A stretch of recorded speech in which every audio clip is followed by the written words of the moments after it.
আসসালামু আলাইকুম। সবাই কেমন আছেন? আশা করি ভালো আছেন। আজকের ভিডিওতে আপনাদের জন্য 4টি সুখবর রয়েছে। প্রথম সুখবর হচ্ছে পুরাতন চেয়ারম্যান মেম্বারদের বাতিল করে আগামী 18 মাসের মধ্যে চেয়ারম্যান মেম্বার নির্বাচন হতে পারে।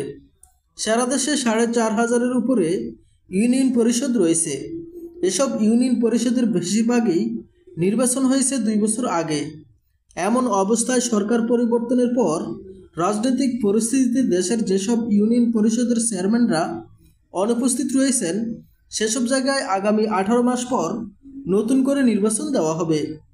দ্বিতীয় সুখবর হচ্ছে শেখ হাসিনা সরকারের আমলে গঠিত ইউনিয়ন পরিষদ বহাল রেখে অবাধ সুষ্ঠু নিরপেক্ষ জাতীয় সংসদ নির্বাচন সুষ্ঠু হবে না বলে মনে করছে বিএনপি।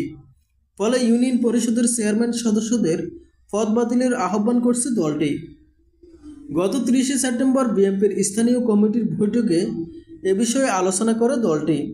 গণমাধ্যমে পাঠানো এক সংবাদ বিবৃতিতে এ তথ্য জানানো হয়।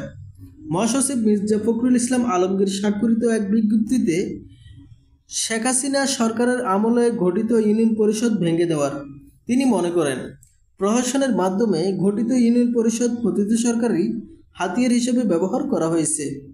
এই ইউনিয়ন পরিষদ বহাল রেখে জাতীয় সংসদ নির্বাচন সুষ্ঠু হবে না। তৃতীয় সুখবর হচ্ছে অন্তর্বর্তী সরকারকে তাদের প্রধান সংস্কারসমূহ সম্পন্ন করতে সেনাবাহিনী সহায়তা করবে, যাতে আগামী 18 মাসের মধ্যে চেয়ারম্যান মেম্বার নির্বাচন অনুষ্ঠিত হতে পারে। সরকারের পরিপত্রে বলা হয়েছে দেশের যে কোনো ইউনিয়ন পরিষদের চেয়ারম্যানদের অনুপস্থিতিতে জনসাধারণের সেবা কাজ বিঘ্নিত হলে সেখানে বিভাগীয় কমিশনার বা জেলা প্রশাসকরা সংশ্লিষ্ট ইউনিয়ন পরিষদের নির্বাচিত প্যানেল চেয়ারম্যানদেরকে আর্থিক ও প্রশাসনিক ক্ষমতা অর্পণ করবেন।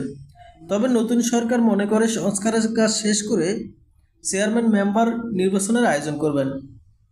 চতুর্থ সুখবর হচ্ছে দেশের 493টি উপজেলা পরিষদের চেয়ারম্যানকে অপসারণ করা হয়েছে। তাদের দায়িত্ব পালন করবেন উপজেলা নির্বাহী কর্মকর্তারা।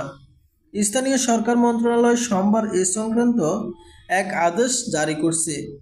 আদেশে বলা হয়েছে অপসারণ করা চেয়ারম্যানদের স্থলে উপজেলা নির্বাহী কর্মকর্তারা দায়িত্ব পালন করবেন।